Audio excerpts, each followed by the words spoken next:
હું શહેરમાંથી ગામડે આવી હતી અને એક દિવસ મારી ગાયને લઈ ખેતરમાં ચરાવવા ગઈ. બાજુના જ એક ખેતરમાં મકાઈના ભૂટ્ટા વાવેલા હતા. મને તે ભૂટ્ટા ખાવાની ઈચ્છા થઈ, પણ એ કોઈ બીજાનું ખેતર હતું. તેથી મેં જોયું કે ત્યાં કોઈ છે કે નહીં. ત્યાં એક સુંદર યુવાન હતો.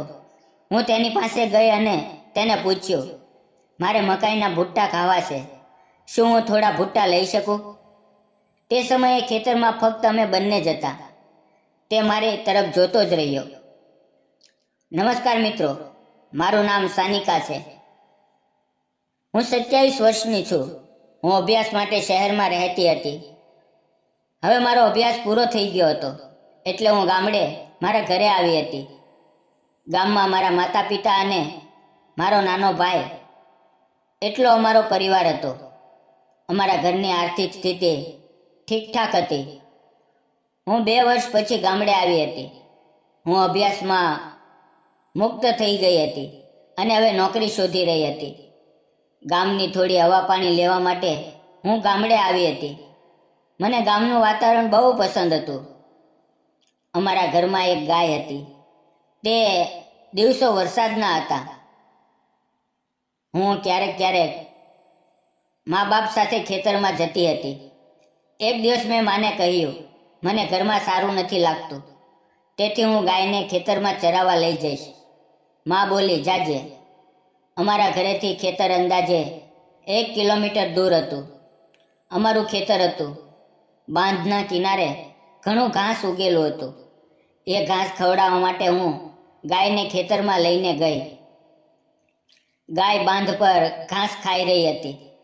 બાજુના ખેતરમાં મકાઈ વાવેલી હતી અને તે હવે બહુ ઊંચી થઈ ગઈ હતી. મકાઈમાં સારા દાણા ભરાઈ ગયા હતા. વરસાદની મોસમમાં મકાઈના ભૂટ્ટા શેકીને ખાવામાં બહુ સ્વાદિષ્ટ લાગે છે. મેં તે મકાઈના ભૂટ્ટા જોયા અને મને તે ખાવાની ઈચ્છા થઈ. પણ કોઈ બીજાના ખેતરની મકાઈ હું કેવી રીતે લઈ શકું? મને લાગ્યું કોઈને પૂછવું જોઈએ. મેં આજુબાજુ જોયું કે કોઈ છે કે કેમ. તો એક બાંધ પર એક યુવાન બેઠો હતો. તે જોવામાં બહુ સુંદર હતો. હું તેની પાસે ગઈ અને પૂછ્યું, આ મકાઈની ખેતી તમારી છે કે? તેણે મારી તરફ જોયું પણ કશું બોલ્યો નહીં. ફક્ત મને જોતો રહ્યો. કદાચ હું તેને બહુ સુંદર લાગી રહી હતી, તેથી તે મને જોતો જ રહ્યો. મેં ફરીથી પૂછ્યું, આ મકાઈની ખેતી તમારી છે કે? ત્યારે તે હોશમાં આવ્યો અને બોલ્યો, હા. મેં કહ્યું, શું હું 2-3 ભૂટ્ટા લઈ શકું? મને મકાઈના ભૂટ્ટા બહુ પસંદ છે. તેણે મારી તરફ જોઈને એક સ્મિત આપ્યું. તે કદાચ મારી ઉંમરનો જ હશે અથવા મારાથી 1 વર્ષ મોટો હશે. મેં તેને પહેલાં ક્યારેય જોયો નહોતો. પછી તે બોલ્યો, લઈ લ્યો. પછી હું મકાઈના ખેતરમાં ગઈ. 2-3 ભૂટ્ટા તોડી લીધા અને મારી ઓઢણીમાં રાખી લીધા. મેં તે યુવાનને થેન્ક યુ કહ્યું. તે બોલ્યો, થેન્ક યુ કેમ કહો છો? અમે ખેડૂત છીએ. 2-3 ભૂટ્ટાથી અમને કોઈ ફરક નથી પડતો. ઉલટું એ કોઈના પેટમાં જાય એ જ અમારા માટે ઘણું છે. પછી તે બોલ્યો, તું આ ભૂટ્ટા અહીંયા શેકીને ખાઈશ કે ઘરે લઈ જઈશ? મેં કહ્યું, અહીંયા જ ખાવું છું, પણ હું તેના માટે જે જોઈએ તે સામાન અને માચીસ પણ નથી લાવી. અહીં આગ કેવી રીતે બળશે? તે મારી તરફ જોઈને હસ્યો અને બોલ્યો, તું પેલી આંબલીના ઝાડ નીચે જઈને બેસ. મારી પાસે બધો સામાન છે, હું લઈને આવું છું. પછી તે નીચે તેના કૂવા તરફ ગયો અને થોડા સમયમાં માચીસ, 2-3 લીંબુ અને થોડું મીઠું લઈને આવ્યો. મેં ગાયને એક ઝાડ સાથે બાંધી દીધી. તે સારી રીતે ઘાસ ખાઈ રહી હતી. પછી તે યુવાન અને હું એ આંબલીના ઝાડ નીચે આવી ગયા. તેણે પાસેથી કેટલીક સૂકી લાકડીઓ ભેગી કરી અને માચીસની મદદથી તેને સળગાવી. થોડા સમયમાં એ લાકડીઓ સારી રીતે સળગી ગઈ. પછી તે બોલ્યો, મકાઈના ભૂટ્ટાની ઉપરની પાંદડીઓ કાઢ. પછી મેં ભૂટ્ટાની પાંદડીઓ કાઢવાની શરૂ કરી, કારણ કે ભૂટ્ટા સારા ભરેલા હતા. ચારે બાજુ દાણા જ દાણા હતા. તેણે એ છોલેલા ભૂટ્ટાને આગમાં નાખ્યા અને એક સૂકી લાકડીની મદદથી તેને શેકવા લાગ્યો. હું તેની તરફ જોઈ રહી હતી, તે પણ મારી તરફ જોઈ રહ્યો હતો. અમારી નજરો મળી રહી હતી. ગામનું વાતાવરણ કેટલું સારું હોય છે. આપણે જે વસ્તુ જોઈએ તે સરળતાથી મળી જાય છે, અને ગામમાં એ વસ્તુ ખાવાનો જે આનંદ હોય છે તે હું અનુભવતી હતી. અમે બંનેની વધારે વાત નહોતી થઈ. હું થોડું શરમાઈ રહી હતી, કારણ કે તે યુવાન સાથે મારી કોઈ ઓળખાણ નહોતી. થોડા સમયમાં તેણે ભૂટ્ટા શેક્યા. એક ભૂટ્ટા પર એક લીંબુ કાપીને ચોપડ્યું, તેના પર મીઠું નાખ્યું અને એ ભૂટ્ટાને તેની પાંદડીમાં રાખીને મને આપ્યો. ત્યારે પહેલી વાર અમારી નજરો મળી. હું તેની આંખોમાં જોઈ રહી હતી. તેની આંખોમાં એક અલગ ચમક હતી. તેના સુંદર ચહેરા પર હાસ્ય કેટલું સુંદર લાગતું હતું. મેં એને હાથમાં લીધો અને બાજુમાં બેસીને ખાવા લાગી. તેણે પણ એક ભૂટ્ટો લીધો અને મારી સાથે ખાવા લાગ્યો. અમે બંને શેકેલા મકાઈના ભૂટ્ટા ખાઈ રહ્યા હતા. મેં તેને કહ્યું, થેન્ક યુ. તે બોલ્યો, અરે છોડો. પછી મેં પૂછ્યું, તમારું નામ શું છે? તમે શું કરો છો? તે બોલ્યો, મારું નામ અભિષેક છે. હું ગ્રેજ્યુએટ છું, પણ સારી નોકરી મળતી નથી, અને જે મળે છે તેમાં પગાર સારો નથી મળતો. હું અત્યારે સ્પર્ધાત્મક પરીક્ષાની તૈયારી કરતાં કરતાં ખેતી કરું છું. અમારી પોતાની ખેતી છે. અમારા ઘરમાં મા બાપ અને હું, અમે 3 જણા રહીએ છીએ. પછી તે બોલ્યો, તમે શું કરો છો? મેં તમને પહેલાં ક્યારે જોયા નથી. ત્યારે મેં કહ્યું, હું અહીં નથી રહેતી. હું શહેરમાં અભ્યાસ કરતી હતી. હવે મારો અભ્યાસ પૂરો થઈ ગયો છે. મારું નામ સાનિકા છે. બંનેએ શેકેલા મકાઈના એક ભૂટ્ટા ખાધા. બહુ સારું લાગ્યું. પછી જે એક ભૂટ્ટો બચ્યો હતો તે પણ તેણે સારી રીતે શેકીને મને એક કાગળમાં પેક કરીને આપ્યો. મેં તેનો આભાર માન્યો.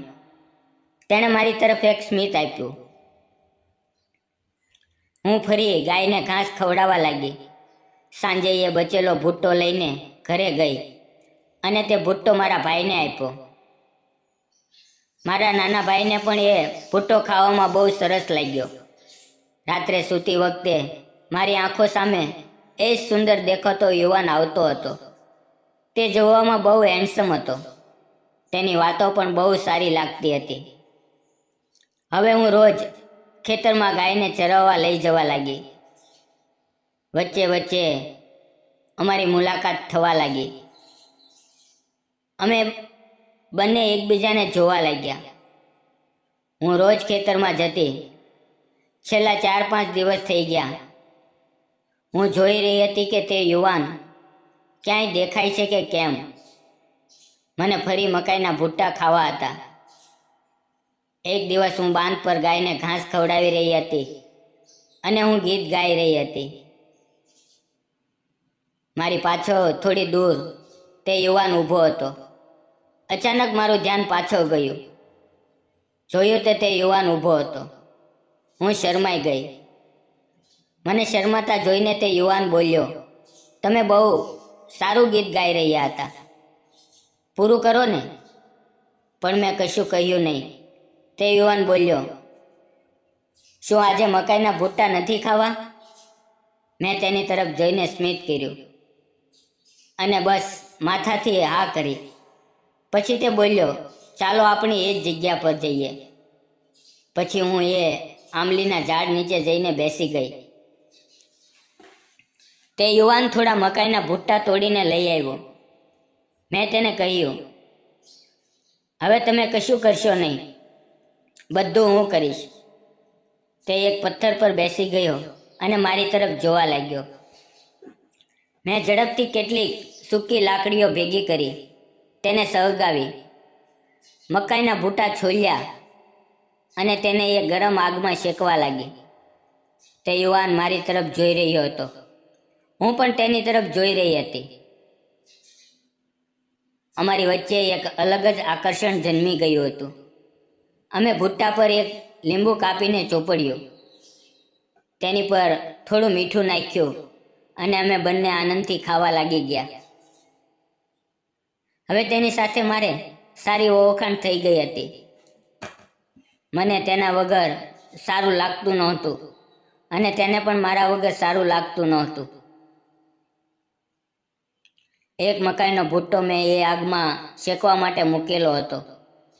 તેને કાઢતી વખતે મારા હાથને આગનો તાપ લાગી ગયો અને મેં આહ કરી અને હાથ ખેંચી લીધો. તે પાસે જ હતો. તે મારી પાસે આવ્યો. મારી આંગળી થોડી બળી ગઈ હતી. તેણે મારો હાથ પોતાના હાથમાં લીધો અને તેના પર હળવી ફૂંક મારવા લાગ્યો. હું તેની તરફ જોઈ રહી હતી અને તે પણ મારી તરફ જોઈ રહ્યો હતો. તે ક્ષણમાં તેણે પ્રેમભરી નજરે કહ્યું, સાનિકા, તું બહુ સુંદર છે.